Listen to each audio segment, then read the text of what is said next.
तो जय हिंद दोस्तों। आज के क्लास में आप सभी का स्वागत है। जैसा कि मैं आपको अलाउद्दीन खिलजी पीछे के क्लास में मैंने अलाउद्दीन खिलजी समाप्त किया था, ठीक। तो उसी में एक छोटा सा टॉपिक और बच गया है, खिलजी क्रांति। यानी कि खिलजी वंश के समय, खिलजियों के समय कौन सी रिवोल्यूशनरी चीजें हुई, कौन सी क्रांति हुई। जैसे आप कुतुबुद्दीन ऐबक से लेके बलबन तक का अगर इतिहास आप देखेंगे, तो जो भी ऐबक से लेके बलबन तक का जो भी सामाजिक व्यवस्था थी, राजनीतिक व्यवस्था थी, आर्थिक व्यवस्था थी, उन सब के बाद जब खिलजी, अलाउद्दीन खिलजी आता है, तो ये उन सब में, सामाजिक व्यवस्था हो चाहे आर्थिक व्यवस्था हो, सभी में एक व्यापक परिवर्तन करता है। तो इसी को इतिहासकार एक क्रांति का नाम देते हैं कि खिलजियों के समय एक क्रांति हुई थी, और उस क्रांति की देन किसकी है? अलाउद्दीन खिलजी की है, ठीक। तो पूरे खिलजी वंश में सबसे महत्वपूर्ण कौन है? अलाउद्दीन खिलजी ही है। हालांकि कुल 5 राजा हैं, लेकिन सबसे महत्वपूर्ण अलाउद्दीन खिलजी है, ठीक। तो खिलजी क्रांति का मतलब है, क्रांति आप समझते होंगे कि किसी भी व्यवस्था में आमूल चूल परिवर्तन, या कोई व्यापक परिवर्तन, अचानक कोई व्यापक परिवर्तन हो गया, वही क्रांति है, ठीक।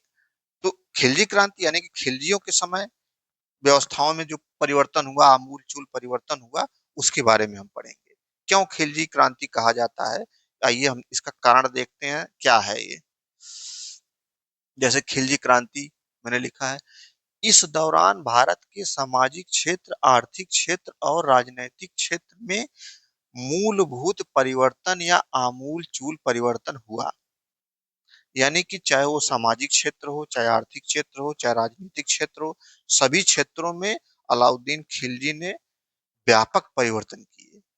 इसके पहले के, माने खिलजी वंश के पहले के जो राजा थे, वो वो क्या करते थे?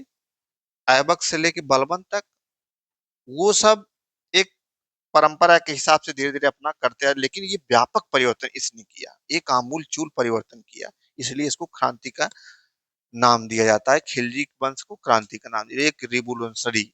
अच्छा, उसका कारण क्या है ये देखते हैं।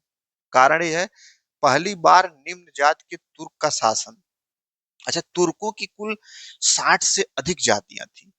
तो ऐबक से लेके बलबन तक ये भी तुर्क थे, लेकिन ये उच्च जाति के तुर्क थे। और तुर्कों की कुल 60 से अधिक जातियां थी। और ये खिलजी जो आएंगे, ये निम्न जात के तुर्क थे। तो उच्च जात के तुर्क को हटा के निम्न जात के तुर्क शासन करते हैं, तो ये भी एक क्रांतिकारी परिवर्तन है, ठीक। तो इसमें देखिए मैंने लिखा भी है कि उच्च तुर्कों या इलवरी तुर्कों की शासन की समाप्ति हो जाती है और आ जाते हैं निम्न जाति के तुर्क। तुर्कों की कुल 60 से अधिक जातियां थी, ठीक। दूसरा कारण देखिए, पहली बार धर्मनिरपेक्ष शासन की शुरुआत। अलाउद्दीन खिलजी कहता था कि मैं शरीयत वरीयत नहीं मानता। यहाँ पे मैंने लिखा है, मैं शरीयत वरीयत, मैं वही कार्य करता हूँ जो मुझे लगता है कि मेरे जनता के लिए अच्छा होगा। मैं नहीं जानता कि शरीयत में क्या लिखा है, और मैं यह भी नहीं जानता कि मेरे अंतिम वक्त में अल्लाह मेरे साथ कैसा न्याय करेंगे। ये अलाउद्दीन खिलजी का वचन है। तो इससे आप क्या ड्रा करेंगे, क्या इन्फ्लुएंस ड्रा करेंगे? इससे आप ये ड्रा करेंगे कि इसका शासन जो धर्मनिरपेक्ष शासन था, ये किसी व्यक्ति विशेष धर्म को नहीं मानता था। ये बहुत ही महत्वपूर्ण है। तो ये भी एक अच्छा, इसके पहले के शासक देखिए, ऐबक से लेके बलबन तक, ऐसा कोई कहता है? कोई नहीं। सब लोग इस्लाम धर्म को लेकर चलते हैं, लेकिन ये कहता है कि मैं शरीयत वरीयत कुछ नहीं जानता, ठीक है। अच्छा, आगे देखिए, अलाउद्दीन पहला शासक था जो दक्षिण भारत की विजय करता है। अलाउद्दीन खिलजी पहला शासक था जो दक्षिण भारत की विजय करता है। इसके पहले ऐबक से लेके बलबन तक कोई दक्षिण भारत की विजय नहीं करता है। ये भी एक व्यापक परिवर्तन, एक बड़ा परिवर्तन। और इसके शासन काल में, खिलजी के शासन काल में, अलाउद्दीन खिलजी के शासन काल में धर्म का राजनीति से अलगाव था। इसने धर्म को राजनीति से अलग कर रखा था। ये नहीं कि धर्म हावी रहेगा राजनीति में, नहीं, धर्म को राजनीति से अलग किया था।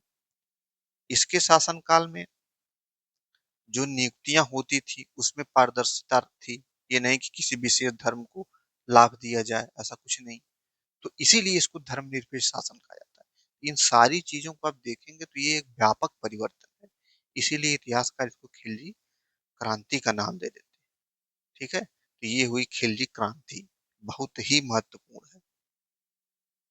तो अच्छा, खिलजी, अलाउद्दीन खिलजी के समय मंगोल मंगोल का मैंने बताया था कि मंगोल रह रह के आक्रमण अपना करते रहते थे, लूटपाट करते थे। तो अलाउद्दीन खिलजी के समय भी कुल 7 बार मंगोल आक्रमण करेंगे, लेकिन अलाउद्दीन खिलजी डट कर उनका सामना करेगा, उनको मार के भगा देगा सभी मंगोलों को। तो अलाउद्दीन खिलजी, अच्छा, मंगोलों के लिए एक अलग सेना की टुकड़ी बनाया था। तो मतलब इसकी नीति देखिए अलाउद्दीन खिलजी की, कितना ही व्यापक है। चाहे कोई भी क्षेत्र हो, चाहे सेना हो, चाहे प्रशासनिक हो, चाहे आर्थिक हो, सभी में व्यापक परिवर्तन कर रहा है। और धर्मनिरपेक्ष शासन का, पहली बार धर्मनिरपेक्ष शासन का गठन कर रहा है। पहली बार अलाउद्दीन खिलजी जो है दक्षिण भारत की विजय कर रहा है। इसके पहले कोई शासक नहीं अलाउद्दीन। तो ये तमाम चीजों को देखते हुए इसको खिलजी क्रांति का नाम हम देते हैं। ठीक, तो ये हो गई खिलजी क्रांति। अब आगे हम तुगलक वंश के बारे में पढ़ेंगे। कैसे, मैंने बताया था डीके टीएसएल दिल्ली, मतलब दास वंश, खिलजी वंश, तुगलक वंश, फिर सैयद वंश, फिर लोधी वंश। तो खिलजियों में कुल 5 राजा थे, लेकिन हम पढ़े किसको, केवल दो दो के बारे में, जलालुद्दीन खिलजी और अलाउद्दीन खिलजी।